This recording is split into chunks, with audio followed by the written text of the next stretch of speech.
하나님 말씀은 요한복음 14장 27절입니다.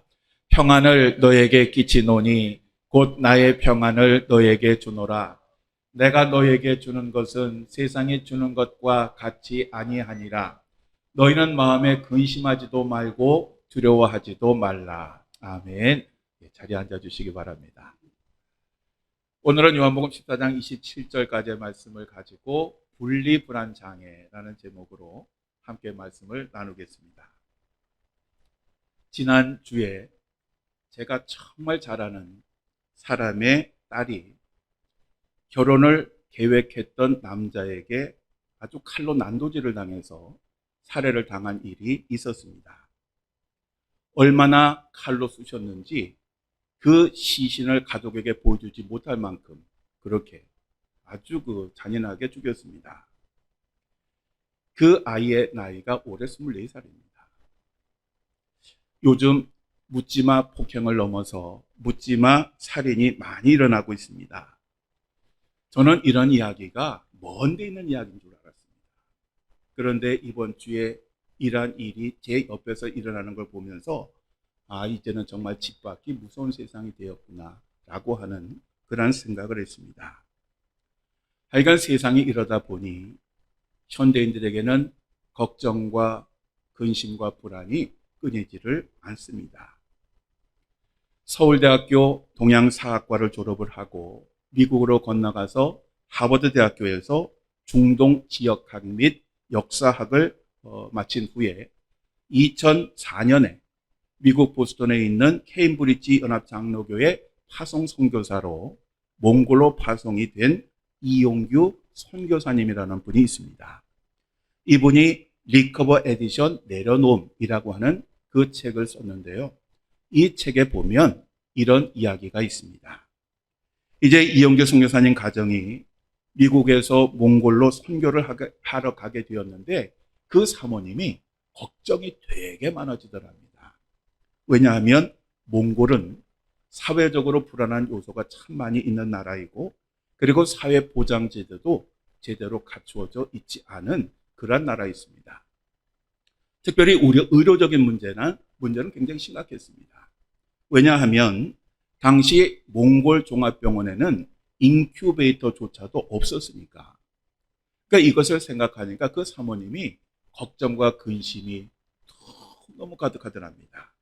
그런데 사모님이 기도를 하다가 자기 자신이 하나님보다는 미국의 의료제도를 더 신뢰하고 있다고 하는 그러한 그 생각을 하게 되었습니다. 그래서 기도를 통해서 이러한 그 걱정과 근심 또 하나님보다 의료제도를 더 신뢰하는 그러한 것을 내려놓게 해달라고 그렇게 열심히 기도를 했고 이 기도 후에야 그 모든 것을 내려놓고 자유함을 누릴 수가 있었습니다. 한 번은 팔복을 제작한 김우현 감독과 몇 사람이 몽골의 선교사님 집을 방문을 하였는데 그 사모님에게 이런 질문을 했답니다. 여기 아파트 입구가 많이 어둡고 위험해 보이는데 혹시 다른 사람에게 공변을 당할까봐 두렵지 않으십니까? 그저 그 사모님이 이렇게 대답했습니다. 하나님의 허락이 없이는 그런 일이 일어나지 않지요. 또 하나님이 허락하신다면 다 이유가 있기 마련이지요. 이용규 선교사님 부부는 하나님의 사명을 받은 사람은 그 사명을 끝내기까지 하나님께서 데려가시지 않는다라고 하는 그러한 믿음이 있었고 만일 하나님께서 데려가신다면 그때가 가장 완벽한 때라고 하는 사실을 신뢰하고 있었습니다. 그래서 모든 걱정과 근심을 내려놓고 선교 사역을 할 수가 있었습니다. 분리불안장애라고 하는 병이 있습니다. 이 분리불안장애라고 하는 것은 애착 대상으로부터 분리될 때 혹은 분리될 것으로 예상될 때 느끼는 그 불안의 정도가 일상생활을 위협할 정도로 심하고 지속적인 병을 가리키는 것입니다. 대초에 하나님께서 에덴 동산을 창조하시고 그곳에 아담과 하와가 살 때에는 그들에게는 걱정도 없었고 근심도 없었고 불안도 없었고 염려도 없었습니다. 날마다 아주 평안한 삶이었습니다. 그런데 그들이 죄를 지음으로써 하나님과의 관계가 깨어지고 하나님과 분리되었을 때부터 이제 그들의 삶에는 걱정과 근심과 염려와 불안이 가득하게 되었습니다. 우리가 하나님과 분리되면 걱정과 근심과 불안과 염려가 우리를 찾아옵니다. 왜냐하면 이 세상은 슬픔과 걱정이 가득한 세상이고 비극과 절망이 가득한 세상이고 내 뜻대로 되는 것이 없는 그러한 세상이기 때문에 그렇습니다. 그렇기 때문에 우리들에게는 이러한 것들이 끊임없이 일어납니다. 하나의 문제를 해결한 싶으면 또 다른 문제가 다가오고 그 문제를 해결했나 싶으면 또 다른 문제가 우리들에게 다가오는 것입니다. 그렇지만 전능하신 하나님과 우리가 함께 할 때에 걱정과 근심과 염려와 불안은 평안으로 바뀌게 됩니다. 우리가 이 세상을 사는 동안 평화와 안식을 누릴 수 있는 것은 이 세상에 있는 조건을 우리가 충족시킴으로 얻는 것이 아니라 하나님이 우리들에게 주시는 것입니다. 여러분, 걱정과 근심과 불안과 염려는 가난한 사람만 하는 것이 아닙니다. 또 약한 사람만 하는 것이 아닙니다. 못 배운 사람만 하는 것도 아닙니다. 대통령도 하고요, 부자들도 합니다. 자살은 가난한 사람만 하는 게 아니고요, 부자도 하고 권세 많은 사람도 합니다. 왜요? 그들에게도 걱정과 근심과 불안과 염려가 늘 그들을 짓누르기 때문에 그렇습니다. 그런데 하나님께서 주시는 평안이 우리 가운데 임하게 되면 우리 가운데 있는 걱정과 근심과 불안과 염려가 다 사라지게 됩니다. 마치 무엇과 같냐면 빛이 오면 어둠이 다 물러가는 것과 같습니다. 내 평생에 가는 길이라는 찬송가가 있습니다. 이 찬송가는 호레이시오 스페포드라고 하는 사람이 작사한 그런 찬양입니다. 이 스페포드는 뉴욕의 아주 부유한 변호사였습니다. 그리고 무디 전도단의 재정 후원자로서 많은 그런 재정적 기여도 하는 그런 사람이었고 지역 교회에서 집사로서 아주 헌신하는 그런 사람이었습니다. 근데 이 스페포드는 4살 된 아이를 열병으로 잃었습니다. 그러니 그것이 얼마나 가슴이 아팠겠습니까? 그러한 그 슬픔 가운데 시카고의 미시간 호반에 별장을 짓는 사업에 많은 투자를 했습니다.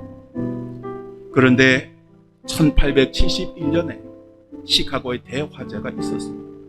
이 화재가 얼마나 컸는지 이틀 동안 그 도시가 완전히 제로 변했습니다. 이 화재로 말미암아 그가 투자했던 모든 돈도 다 날리고 말았습니다. 45세의 젊은 나이였던 이 스페포드는 의사의 권유로 휴식을 취하기 위해서 유럽 여행을 하기로 했습니다. 마침 모디 목사님이 영국에서 집회를 하고 있었습니다. 그래서 영국에 가서 그 말씀도 듣고 은혜도 받고 마음의 쉼을 얻어야 되겠다 생각하고 모든 가족이 이제 여행을 가기로 했습니다. 그런데 그 여행을 떠나던 날 이 스페포드가 꼭 처리해야 될 일이 생겼습니다. 그래서 아내하고 딸들을 그 배에 먼저 보내고 자기는 그 일을 마치고 따라가기로 했습니다. 그런데 313명의 승객을 태우고 출발했던 이 여객선이 1873년 11월 22일 새벽 2시에 영국의 범선인 로컨이라고 하는 배와 정면 충돌을 해서 배가 가라앉고 말았습니다. 이 사고로 226명이 죽고 87명만 구조가 되었습니다. 스페포드의 아내는 살았지만 11살, 9살, 5살, 2살짜리 4딸은 다 죽고 말았습니다. 사고 소식을 들었던 이 스페포드는 애타게 정확한 소식을 기다렸는데 12월 2일 아내에게 전보 하나가 날아왔습니다. 그 전보의 문장은 하나였습니다. 혼자 살아남았습니다. 스페포드는 그때야 살아가는 그 어린 딸들이 다 죽은 것을 확인하게 되었던 것입니다. 이스페포드는 절망적인 감정을 추스리면서 아내를 만나러 영국으로 갔습니다. 배를 타고 지중해를 쭉 가고 있는데 어느 지점에 이르렀을 때에 그 배의 선장이 이스페포드에게 바로 이곳이 사고가 난 지점이고 당신의 딸들이 죽었던 그 지점이라고 알려주었습니다. 이스페포드는 바닷속을 들여다보았습니다. 그리고 하나님에 대한 원망으로 이렇게 부르짖었습니다. 주님, 저는 주님의 일을 가장 귀하게 여겼고 주님을 사랑했습니다. 그런데 왜 이런 고통을 주십니까? 이제 저는 어떻게 살아야 합니까? 이스페포드는 밤새도록 바다를 보면서 울었습니다. 그런데 새벽에 동이 터오를 때에 갑자기 열왕기하 4장 26절 말씀이 생각이 났습니다. 너는 달려가서 그를 맞아 이르기를 너는 평안하냐? 내 남편이 평안하냐? 아이가 평안하냐? 하라 하였더니 여인이 대답하되 평안하다 하고. 스페포드의 이 머릿속에는 계속해서 이 평안이라고 하는 단어가 계속해서 떠올랐습니다.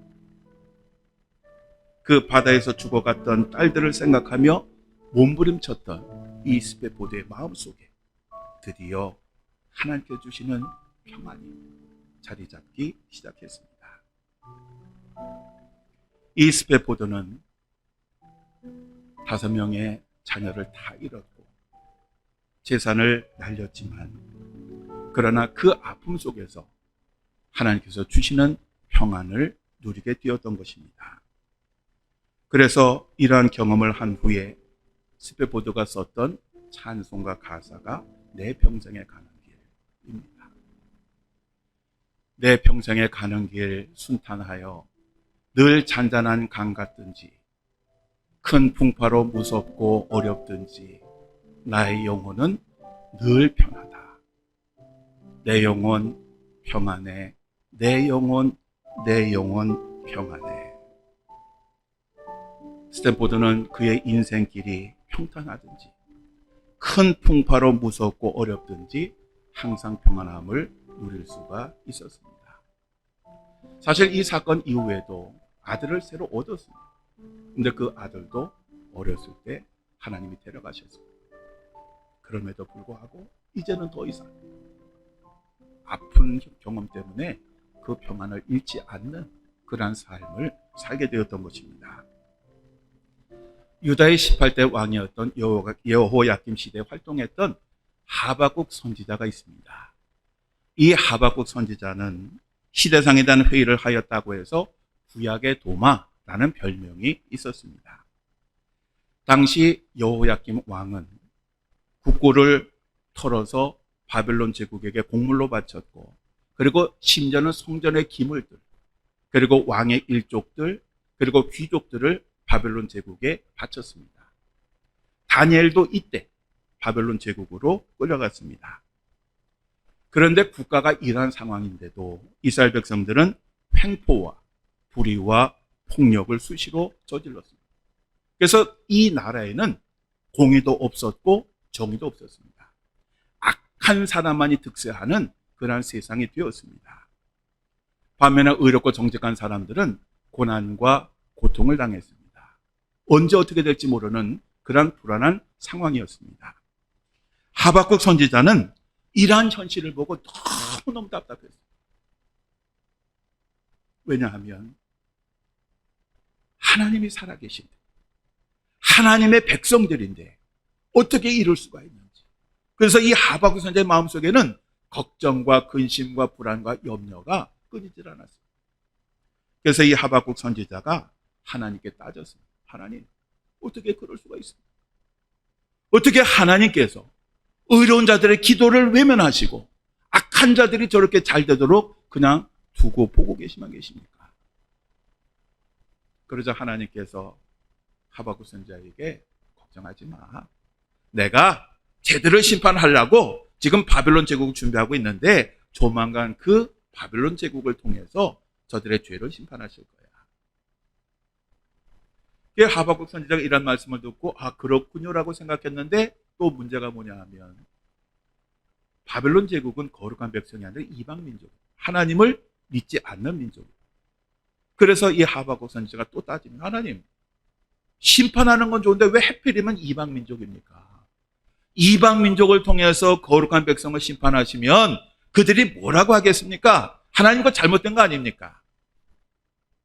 그러자 하나님께서 그것도 걱정하지 마. 다 때가 되면 내가 걔들 죄도 무섭게 심판하실 거야 라고 말씀을 하셨습니다. 하박국 선지자가 이런 하나님의 말씀을 잘 듣고 깨달은 게 뭐냐 하면 그렇구나. 이 세상의 모든 것은 다 하나님이 주관하고 계시구나 라고 하는 것을 깨달았습니다. 하나님이 모든 것을 보고 계시고 주관하신다라고 하는 것을 깨달은 그 순간에 그 마음에 평안이 왔습니다. 평안이 오니까 걱정과 근심과 염려, 불안이 다 사라졌습니다. 그래서 하박국 선지자가 이렇게 고백을 합니다. 우리 함께 읽겠습니다. 내가 들었으므로 내 창자가 흔들렸고 그 목소리로 말미암아 내 입술이 떨렸도다. 우리를 올라오는 환난 날을 내가 기다림으로 썩이는 것이 내 뼈에 들어왔으며 내 몸은 내 처소에서 떨리는도다. 비록 무화과 나무가 무성하지 못하며 포도나무에 열매가 없으며 감람나무에 소출이 없으며 밭에 먹을 것이 없으며 우리의 양이 없으며 외양간에 소가 없을지라도 나는 여호와로 말미암아 즐거워하며 나는 구원의 하나님으로 말미암아 기뻐하리로다. 주 여호와는 나의 힘이시라. 아멘. 하박국 선지자가 고백하는 것이 뭡니까? 현실은 여전히 어렵고 끔찍합니다. 아직 바벨론 제국의 침입이 이루어지지 않았습니다. 그리고 그들이 쳐들어오는 것을 생각하니 이 심장이 벌렁벌렁 떨렸습니다. 그런데 하박국 선지자가 뭐라 그럽니까? 나는 하나님으로 말미암아 기뻐하고 즐거워하리로다. 우리 하나님은 나의 힘이시라 라고 그렇게 고백을 했던 것입니다. 마가복음 4장 35절에서 41절에 보면 예수님께서 제자들과 함께 밤에 갈릴리 호수를 건너시게 됐습니다. 그런데 그 갈릴리 호수를 지나가는데 큰 광풍이 일기 시작합니다. 바람이 심하게 불고 큰 파도가 그 배에 넘실넘실 들어와 가지고 그 배에 물이 가득했습니다. 제자들은 이제 죽게 되었다고 두려워했습니다. 그런데 그 시간에 예수님은 배의 고물에서 주무시고 계셨습니다. 그러자 제자들이 선생님이요, 우리가 죽게 된 것을 돌보지 아니하시나이까라고 하면서 막 화를 냈습니다. 어떻게 그러실 수 있느냐라고 하는 것이죠. 우리가 왜 걱정과 근심과 염려를 할까요?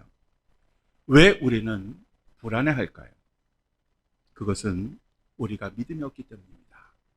예수님이 그 풍랑을 잠잠케 하신 후에 제자들에게 이렇게 말씀하셨습니다. 우리 함께 읽겠습니다. 어찌하여 이렇게 무서워하느냐? 너희가 어찌 믿음이 없느냐? 왜 제자들이 풍랑 앞에서 두려워하고 죽게 되었다고 절망합니까? 그것은 믿음이 없기 때문에 그렇습니다. 예수님은 함께 계셨습니다.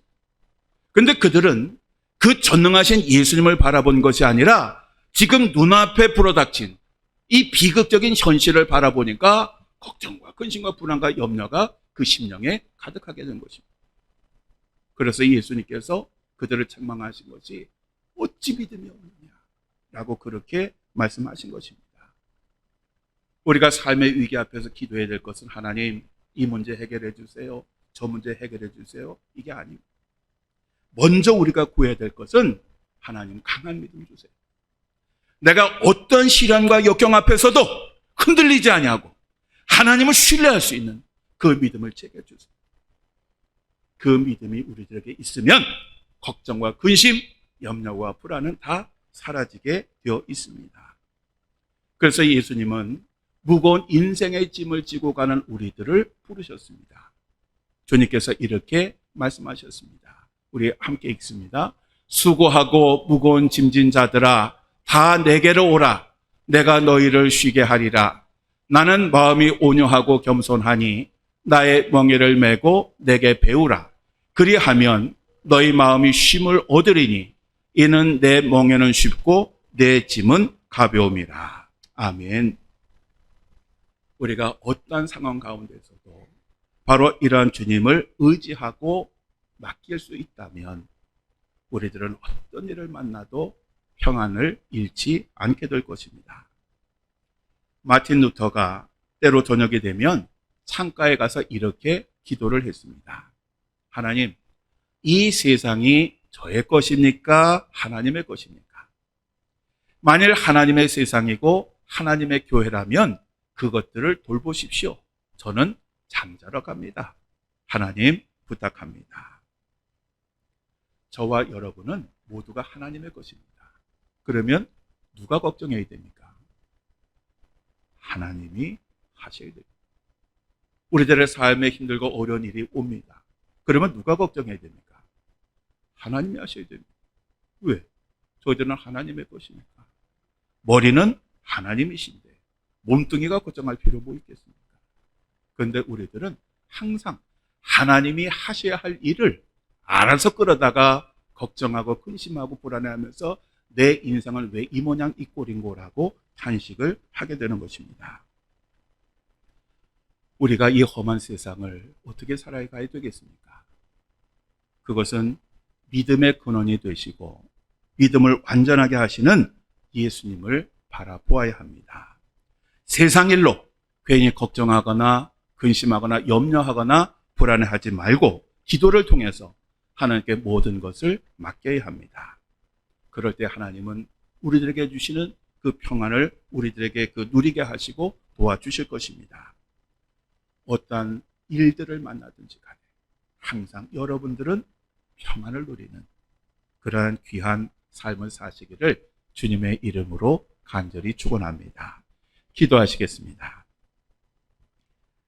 저희들에게 세상에 줄 수 없고 어떠한 상황 속에서도 변함이 없는 평안을 주시기를 원하시는 하나님, 험하고 거친 이 세상에서 걱정과 근심과 염려와 불안 가운데 살아가는 저희들에게 하나님만을 바라보고 의지할 수 있는 온전한 믿음을 주셔서 참된 평안을 누리게 하옵소서. 임마누엘의 하나님과 영원히 동행하게 하시고 모든 삶의 문제를 하나님께 맡기게 하옵소서. 오늘도 인생의 여러 가지 문제로 힘겨워하는 주의 자녀들에게 은혜와 은총을 베풀어 주시고 큰 믿음 주셔서 오늘의 슬픔과 어려움이 변하여 기쁨과 감사가 되게 하옵소서. 항상 하나님의 품 안에 거하게 하시며 독수리 날개치고 날아오르듯 날마다 새 힘을 허락하여 주옵소서. 우리 주 예수 그리스도의 이름으로 기도드립니다. 아멘.